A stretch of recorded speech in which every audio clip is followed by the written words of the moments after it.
Section 2, Assessment of Teaching and Learning. To get to Section 2, in the left navigation bar, you will click on Section 2, Assessment of Teaching and Learning, and it will take you to this page.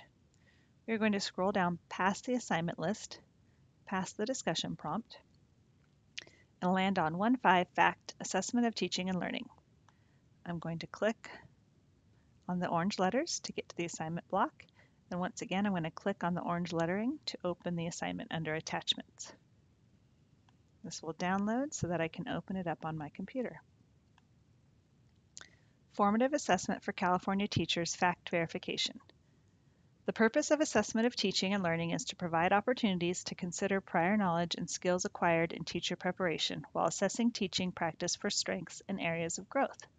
This is part of the data collection phase in an action research cycle. Use this rubric as a guide as you complete the following pages. Participating teachers complete the following information here. Reviewers will complete the information below on this page. Participating teachers, you will want to use these expectations as a rubric to make sure you are meeting the minimum requirements for this assignment. The KWO chart. K. What I know about my instructional practice and student outcomes. Paragraph or 5 bullets. Maybe you know that you create an environment that encourages independence and confidence through classroom jobs and predictable routines. Maybe you know that your students are engaged in their learning through hands-on activities. Maybe you know that you have fun together by learning through songs and games. Maybe you're a good class manager, that you structure your class in a way that maximizes time on task and minimizes distractions.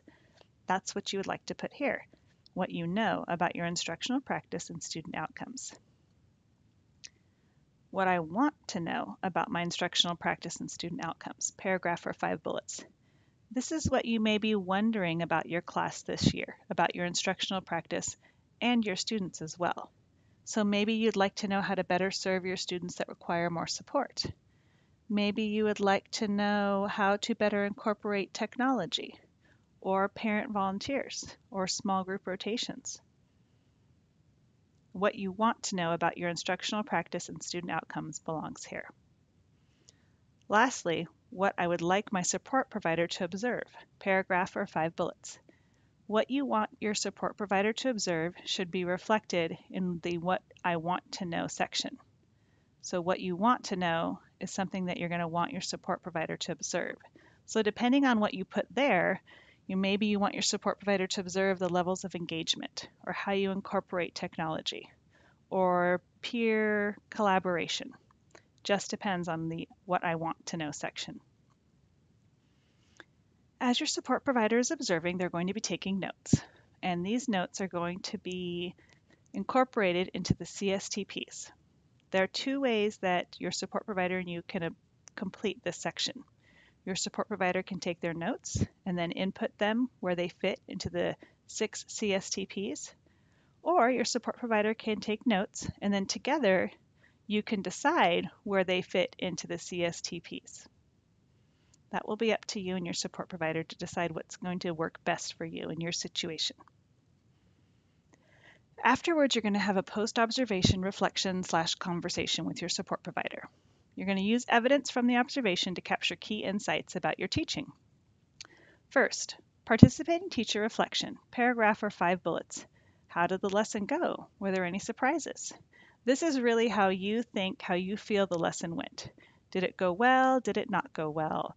How do you know? Let's see. Were the students engaged most of the time? Did the technology work? Was the peer collaboration what you thought it would be?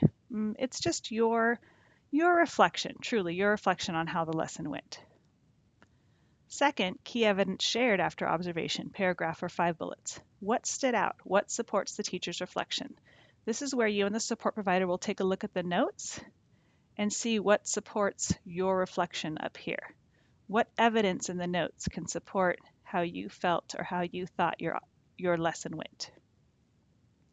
And then last, insights and possible inquiry ideas. Paragraph or 5 bullets. Idea. What can the teacher use, learn from, or implement in future teaching? So together as you're talking, were there ways that you shared how technology could be implemented, or student engagement could be increased, or routines and procedures could be practiced? Just depends on what you were looking for. Same with the inquiry idea. Find a general or specific area of growth for the inquiry. We're just simply thinking ahead to the inquiry project that will be happening later on. So, how might you incorporate technology to increase student learning? It really just depends, the inquiry idea, on what you were looking for. So, how could you use listener talker engagement strategy to increase participation? Just a general idea. Doesn't have to be a focus question yet, but just an idea on your area of growth, the area that you want to study to increase your student achievement this year.